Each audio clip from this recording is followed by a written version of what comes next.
A Malawian businessman initially developed Blessings Hospital to serve the immediate healthcare needs of the people in his community in 2000. The small mission hospital, located in the city of Lombadzi, launched its first mobile clinic in 2014 to transport resources to rural areas where access to healthcare was very limited. Since then, this ministry has expanded to provide primary medical care to 4 villages each week. Plans are underway to reach additional sites this year. So before I came, working on the mobile clinic was a dream, and it was this idea that I had, but I didn't understand the reality of the need until I got out there, until I spent more time in every village. And once the teams left last summer, August came around, Harold and I were trying to kind of figure out how can we make the mobile clinics more useful, more efficient, more beneficial to the people in the community, because at the time we were only seeing small numbers of patients, maybe 5, 10, 15 on a busy day. And so he and I went out to each site and met with the village chiefs, the local leaders, and the church leaders to discuss what was going on and how we could do it better. And that is when I started to really get a tangible idea of why this is such a necessary ministry, because people have to travel so far to get help. And it was not as real to me as it was on the day that we went to visit Chippembele just a couple of months ago as we were scouting a new clinic site. And we asked, where's the closest government facility? What's the closest facility at all? Government, private, anything. And they said Empanella, and it's about 10 kilometers that way. And we looked, and there was what this Indiana girl would call a mountain. Some other people might call a hill, but it was a geographical obstacle between here and there. And so when we left, we decided to drive the minibus to Empanella Hospital from that village to see how long did it take us in a minibus with a motor in a vehicle. And it took us 30 minutes to drive there on a tough road. And they told us that their main means of transport is either by foot or a bicycle or an ox cart. And that gave me such a tangible idea of how hard it is for people to get help when they're sick. And I couldn't imagine having to hold on to somebody on the back of a bicycle or a motorcycle when I have 104 fever and my body's fighting malaria. And when I have my child on my back who has been sick for 3 days and feels lifeless, and I have to hold on to this motorbike as we go over these bumps and through the mountain to get to the hospital.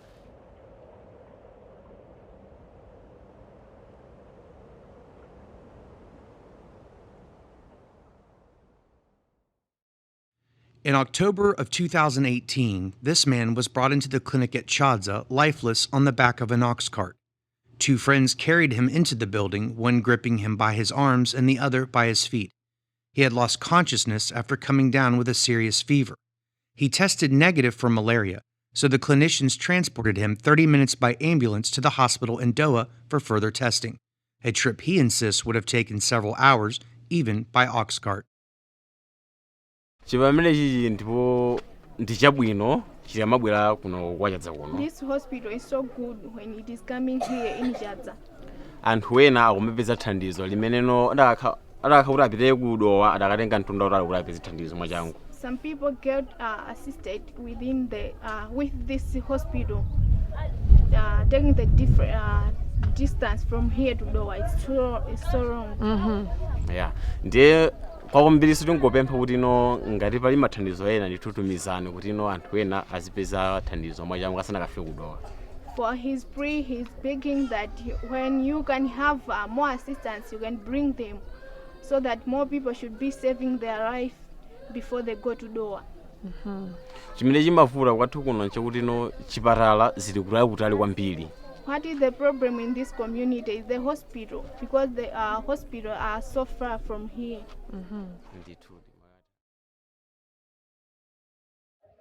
Living in a village, I come from a village. It's not a joke, because in a village we lack very many essential things that a human being needs. And one of the most important things that we lack is the health facilities. We walk very long distances to get to a hospital. It's a lot of people that are dying out of these infectious diseases, because The very same problems I've said, they travel very long distances, lack of transportation, all these contribute to their deaths. Mobile clinics, they help too much to the people, because you see people close to their homes, in which they cannot walk that long distances like Chaza. From here to Zaleka, it costs a lot of money. So when they come, they pay less and they get treatment, they get healed. The first days, it was worse. Had a lot of cases, and they were severe. Meaning, if we were not there, those people could have gone. Yeah. So there are many people who are dying.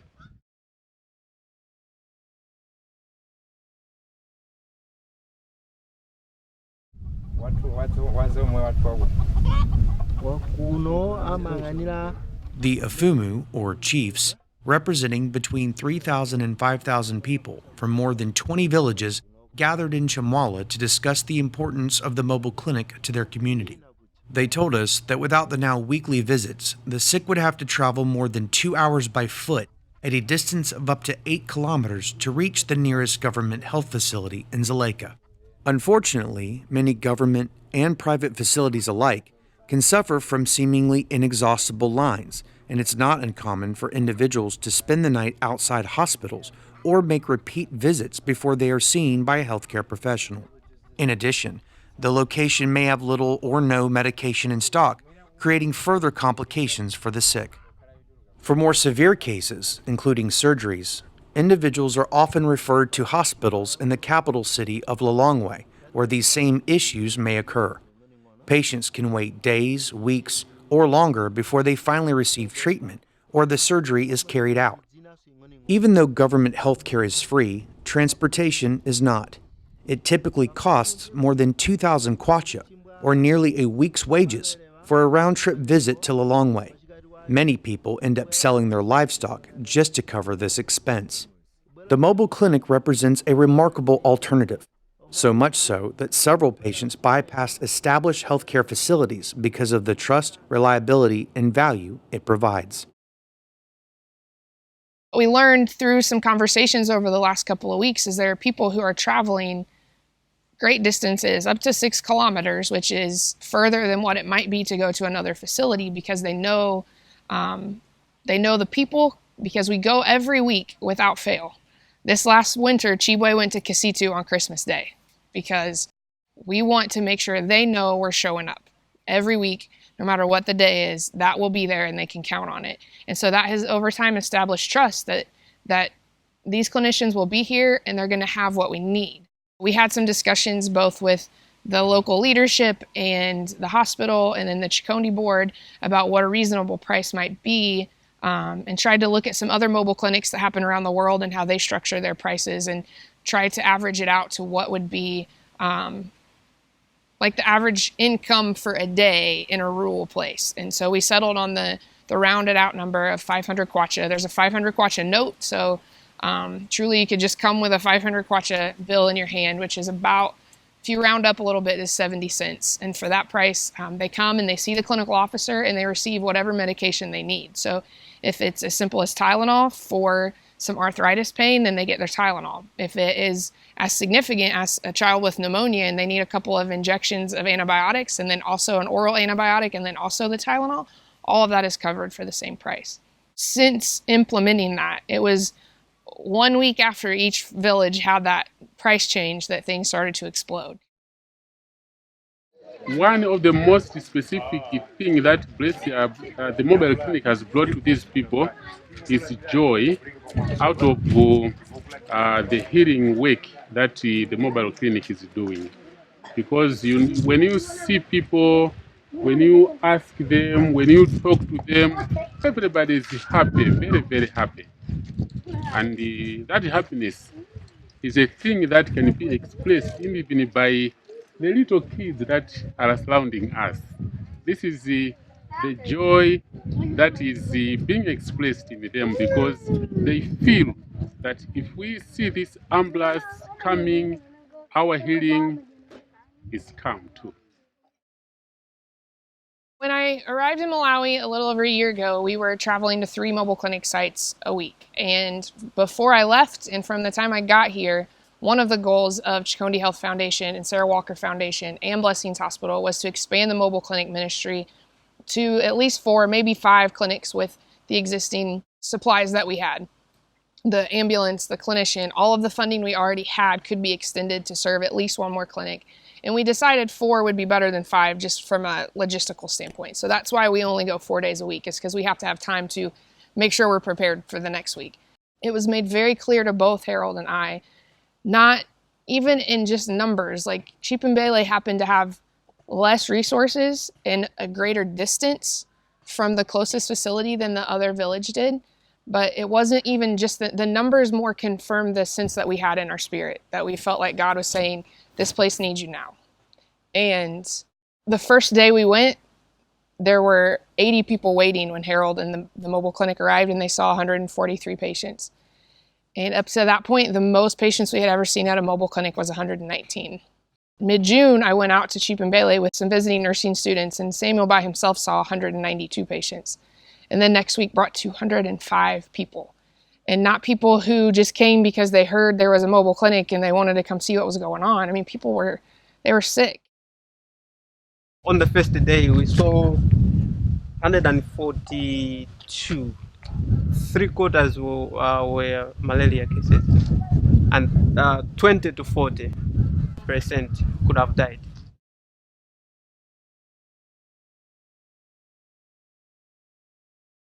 What has been so impactful for me in the last 6 months, just since rainy season, is malaria.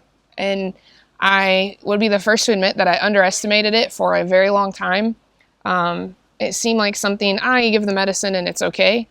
And now seeing just the way it truly ravages these communities and how deadly it is and how important hours and days are has been so eye-opening for me. So when we get to mobile clinics, sometimes we have parents carry in children who are lethargic and just laying there lifeless because they've been having a fever for 2 or 3 days, and the mom didn't have a means to get to a place to get tested or to get medication, or she was afraid if she got somewhere, either they wouldn't have medication or she wouldn't be able to afford it. And so what we find is kids that 2 or 3 days into fighting this disease have critically low hemoglobin levels. They're critically sick with anemia, or they're having convulsions because it's invaded their neurologic system. And that extreme compared with how easy you can treat the disease if it's found immediately and medication is started right away. And what we're also finding is a great need for education. I know smart, educated people who are Malawians and have been fighting this disease for their whole life, and they don't even know how important it is to go get tested as soon as they recognize a fever in themselves or someone in their family. And so the need for education locally, but also rurally, has been overwhelming to me. Of course, malaria is quite tricky. Yeah, even today, I can feel like fever. If I can wait for some hours, it will be worse. It depends on how your body is functioning. So, as for clinics like this, when we come close to the people, I think we are like helping them and treating the malaria earlier than waiting for the malaria to get worse. So when you come to clinics like this, we are giving treatment earlier than expected. Malaria takes as one of the most leading disease that is causing deaths and even hospital admissions. Malaria can be easily healed if you report to the hospital at an appropriate time. But if you delay, you mean the complication would cause multiple organ failure. Many people have lost their lives in the villages due to maybe a delay due to lack of transportation of these patients to the nearby health facilities. So very many people are dying.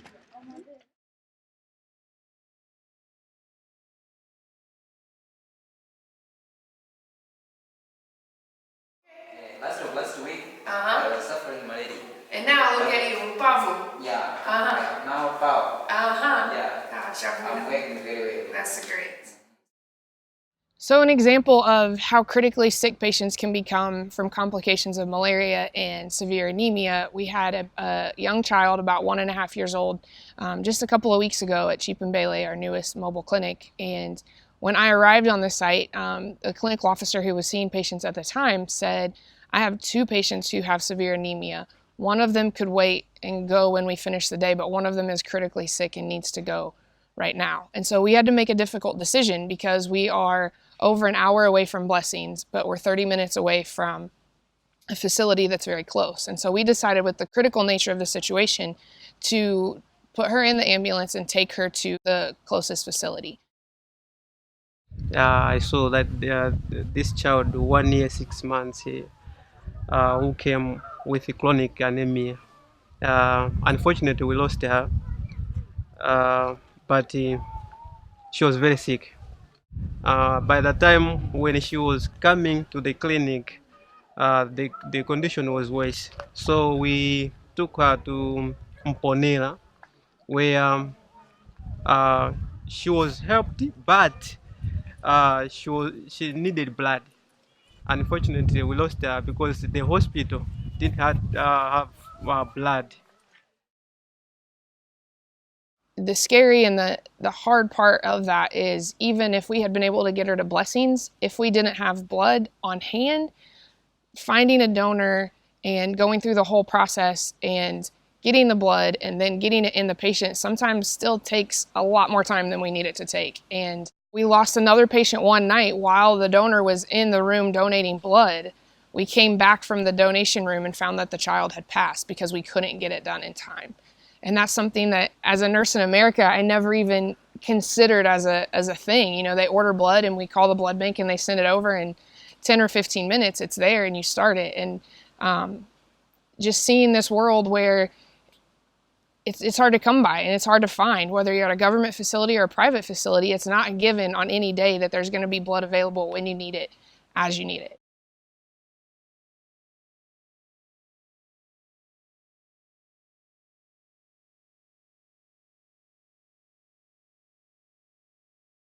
Just over a week ago, when we were at Chippendale, we one of the clinical officers who I was with identified a young boy who presented as having chronic anemia. He appeared to be pretty stable, and so what we did is we kept him on site until we were ready to go home. His mom went home and collected supplies to come and stay at the hospital, and he stayed on site at the mobile clinic so we could just kind of keep an eye on him. And actually that day, another young girl we found who had a lot of swollen lymph nodes, and we weren't sure what the cause was there. And so we brought both of those patients back to Blessings Hospital with us. The young boy received one blood transfusion that night. And then the next night I was called late in the night to come check on him because he was in respiratory distress. He just didn't look very stable. And so one of our local missionaries was available, and she came up. I called her out of bed and she came up at like 11 o'clock and donated her blood so that we could give him a transfusion that night. And then another visitor came on Friday morning before she left for a field trip with the kids and donated a unit, which was also given to him. It was a holiday weekend, which those of you at home know that even in America, holiday weekends make things a little bit more tricky to try and get the resources that we need. And so we decided that we wanted to keep him at Blessings through the weekend and keep a close eye on him until we could get him to a specialist on Monday morning to do what we thought may need to be a bone marrow to find out why he'd been suffering anemia for so long. And so Friday, while the team was gone, we called the blood bank, the National Blood Bank in Lilongwe, to find out if they had some blood available that we could come and purchase to get us through the weekend. And so we traveled to town on a holiday. They're open 24 hours a day, 7 days a week, just like the blood banks in America. And so we were so lucky that we were able to get there. They had his blood type. We purchased 3 pints of blood to bring back to be able to transfuse in him over the weekend. He received a transfusion, I think, every day he was with us. And also that day, they had taken a sample of his blood, and we were looking at it under the microscope. And a friend of mine, this is a God-ordained situation that I worked with at Riley in Indianapolis in my time there, had moved here a year ago to be a pediatric hematologist and oncologist. And so he was trying to walk through some of what could be going on with me and how we could best manage him through the weekend. And he said, if you send me a picture of his smear on the microscope, then I might be able to get an idea of what we're dealing with.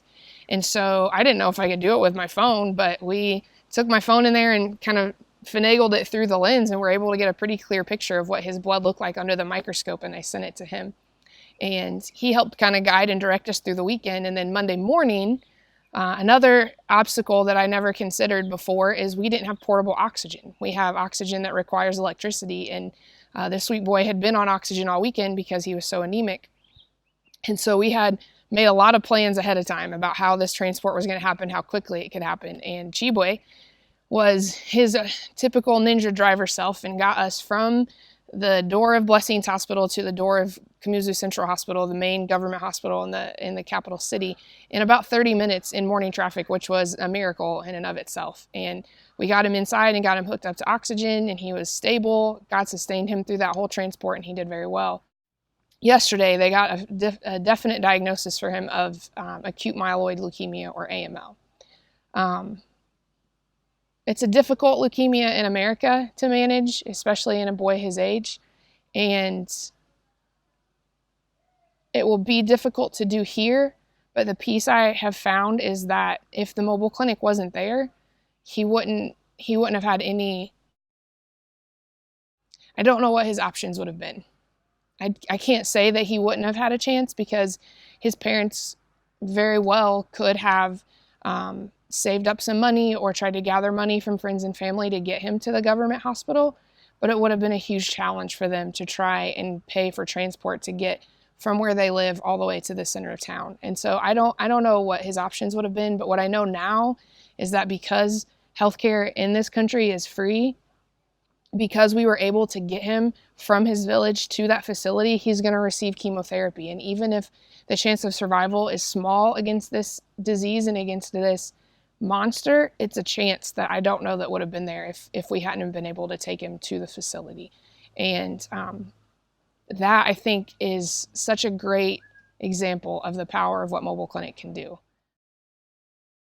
Mobile Clinic is a place I enjoy most, because I meet people who are very, very in need of help.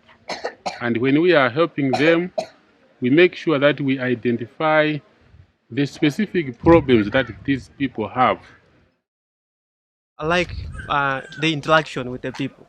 Yeah, I like chatting with the people, yeah, hearing their problems and helping them.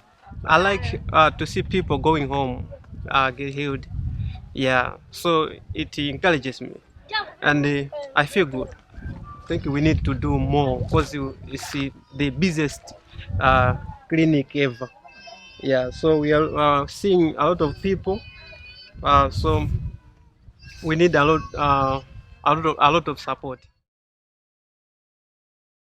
So over the course of filming and having a lot more conversations with the local leadership in each village, the group village headmen, the chiefs, the local church leaders, we continue to hear the same things each village, each day, each time we met with them. These are the same conversations Harold and I have had with them before when we go to meet with the local leadership. And what can we be doing? How can we continue to help you? And they always start with thank you. They always say thank you for what you're doing now, but we need more help.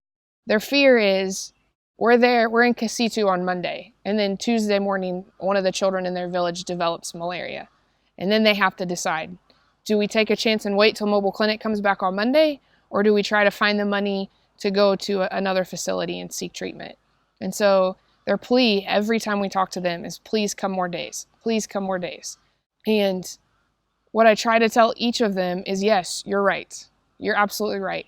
Every village in this whole world should have its own clinic, should have its own access to healthcare. Nobody in the world in 2018 should have to travel by foot 10 kilometers to get $2 medicine to save their child's life.